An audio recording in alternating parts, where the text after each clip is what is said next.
بسم اللہ الرحمن الرحیم۔ السلام علیکم۔ سورہ نساء کی آیت نمبر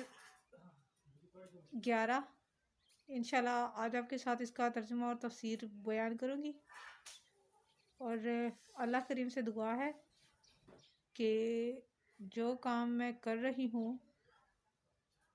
اللہ تعالیٰ اس کے بدلے اس پاک کلام کی زیر زبر پیش جزم شد اور مد ان تمام کا اجر میری والدہ میرے والد صاحب کے نامہ اعمال میں اللہ تعالیٰ ان کا اجر لکھے۔ اللہ تعالیٰ کا وعدہ ہے یہ انشاءاللہ تعالیٰ۔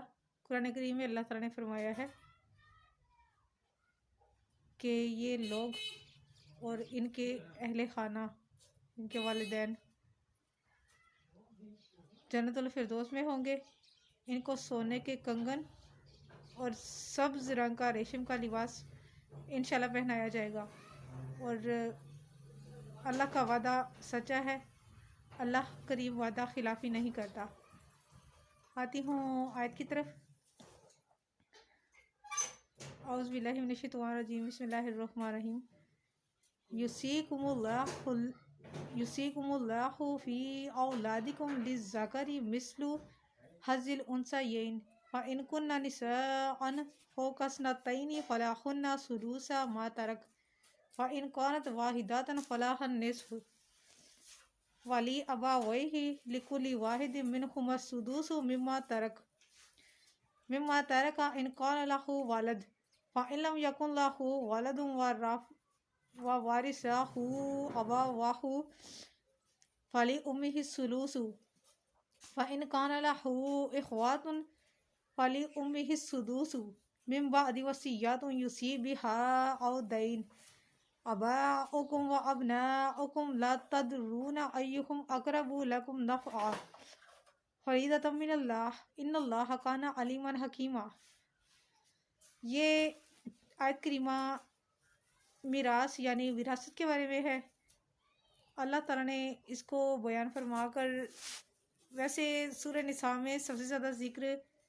وراثت کا ہی ہے، اور نبی کریم صلی اللہ علیہ وسلم نے فرمایا ہے کہ یہ والا جو علم ہے نا، وراثت والا، یہ مکمل علم ہے۔ ہم لوگ ماسٹرز کرتے ہیں، پی ایچ ڈی کرتے ہیں، خواہ کوئی بھی ڈگری ہو، لیکن یہ جو علم میراث ہے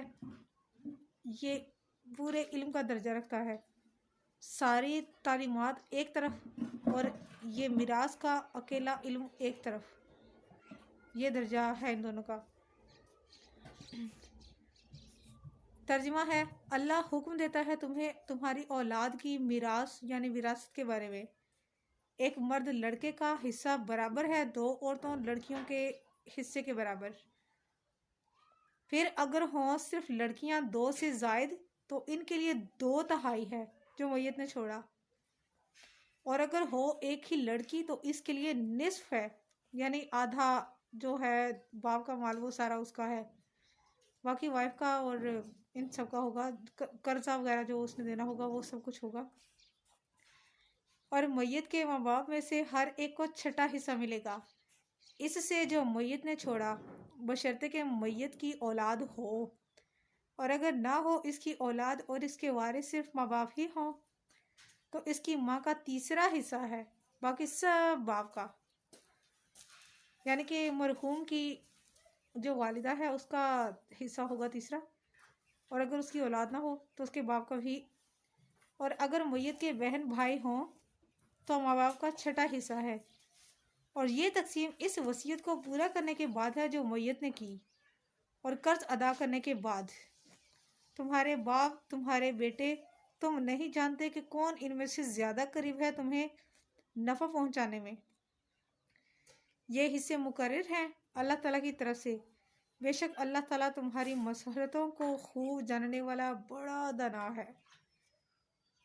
آج کل دیکھ لیجئے کیا ہو رہا ہے، آج کل چین بھی لیا جاتا ہے، اور ہڑپ بھی ایسے کرے تو ان کو ہضم بھی ہو جاتی ہے۔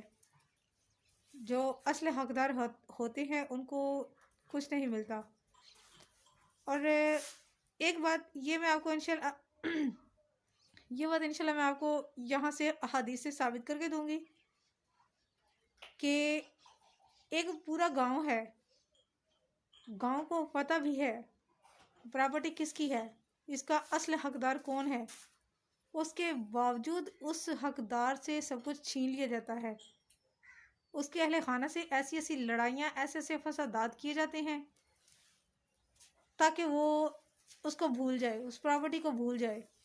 اپنے مرحوم والد کی جائیداد سے محروم رہ جائے۔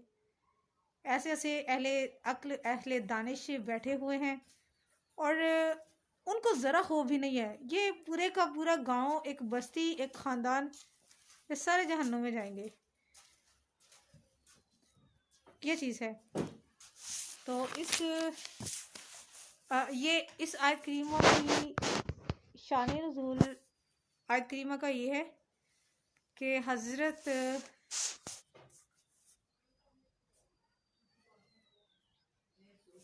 ابو ہریرہ رضی اللہ سے روایت ہے کہ رسول اکرم صلی اللہ علیہ وسلم نے فرمایا، علم میراث سیکھو اور دوسرے لوگوں کو سکھاؤ۔ حضرت عبداللہ بن عمرو بن عاص فرماتے ہیں علم کی 3 قسمیں ہیں اور اس کے علاوہ جو کچھ ہے وہ زائد ہے، یعنی کہ یہ اکیلے ایک فل کمپلیٹلی علم کا جو ہے نا یہ درجہ رکھنے والا علم ہے۔ حضرت جابر بن عبداللہ رضی اللہ تعالیٰ عنہ فرماتے ہیں، میں بیمار تھا، سرکار دو عالم محمد مصطفیٰ صلی اللہ علیہ وآلہ وسلم اور سیدنا صدیق اکبر رضی اللہ میرے پاس میرے گھر تشریف لائے، میں بیمار تھا، بے ہوش پڑا ہوا تھا۔ نبی کریم صلی اللہ علیہ وسلم نے پانی منگوایا وضو کے لیے، خود پانی سے وضو کر لیا، اور جو وضو کا بچا ہوا پانی تھا، یہ بھی ایک پوائنٹ نوٹ کیجئے، جو بچا ہوا پانی تھا وہ میرے اوپر چھڑک دیا، انہوں نے انگلی سے چھڑک دیا میرے اوپر، مجھے ہوش آ گیا۔ ہوش میں آنے کے بعد میں نے کہا، یا رسول اللہ، میرا اتنا مال ہے، اس مال کی تقسیم میں کیسے کروں؟ چنانچہ یہ آیت نازل ہوئی اور سب کچھ کلیئر ہو گیا۔ ان کی سننے میں آیا ہے کہ ان کی 2 بیٹیاں ہی تھیں، اور بعض ایک مرفوعاً روایات میں یہ سنا گیا ہے کہ ان کے نا بہنیں تھیں، بیٹیاں نہیں تھیں، کچھ اس طرح کر کے جو نا وہ تھا، لیکن اس میں دیکھیے نا والدین، بہن بھائی سارے اس میں شامل ہو چکے ہیں، وائف، بچے بچیاں سب شامل ہو چکے ہیں، یہ چیز ہے۔ اور اس کے بعد آتا ہے کہ حضرت جابر رضی اللہ فرماتے ہیں کہ حضرت سعد بن ربی رضی اللہ کی زوجہ محترمہ رسول اکرم صلی اللہ علیہ وسلم کی خدمت میں حاضر ہوئی اور عرض کی، یا رسول اللہ، یہ سعد بن ربی کی بیٹیاں ہیں، ان کے والد تو غزوہ احد میں شہید ہو گئے تھے، ان کے چچا نے ان کا کل مال لے لیا ہے، آپ برائے مہربانی ہمیں وہ مال واپس لے کر دیجئے۔ یا یوں کہا کہ ان کے چچا نے ان کے لیے کچھ نہیں چھوڑا، اب میں ان کی شادیاں کہاں سے کروں، ان کی شادیوں کا خرچہ تک میرے پاس نہیں ہے۔ آپ نے فرمایا ان کا فیصلہ اللہ تعالیٰ فرمائے گا۔ پھر یہ آیت کریمہ نازل ہوئی، آپ نے لڑکیوں کے چچا کی طرف پیغام بھیجا کہ سعد کی بیٹیوں کو کل مال کا 2/3 اور ان کی والدہ کو 8واں حصہ دو، باقی جو ہوتا ہے وہ تم رکھ لو۔ یہ خونا انصاف کی بات، ظاہر ہے ان کے علاوہ اور کون کر سکتا ہے اتنا یہ انصاف، تو یہ چیز ہے۔ آج کل کیا ہوتا ہے، آج کل جسٹ اس کو دیکھا جاتا ہے کہ جو بندہ آپ کے قریب ہو آپ اس کو سپورٹ کریں گے، اس کے علاوہ کسی اور کو سپورٹ آپ نہیں کریں گے۔ انشاءاللہ باقی کی اس کی تفسیر میں کروں گی آپ کے ساتھ کل،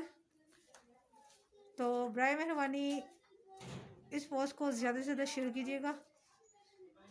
صدقہ جاریہ ہے، شیئر کر دیجیے گا۔ انشاءاللہ کل اس کی کمپلیٹ کر دوں گی تفسیر مبارکہ، اور اس میں جو ممانت ہے، جو اللہ تعالیٰ کو حکم کاٹے گا، اس کا کیا حشر ہونا ہے، نبی کریم صلی اللہ علیہ وسلم نے شب معراج پر ان لوگوں کے ساتھ کیا کیا، کیا ان کے ساتھ ہوا، یہ سب کچھ بیان کروں گی۔ جزاک اللہ خیر۔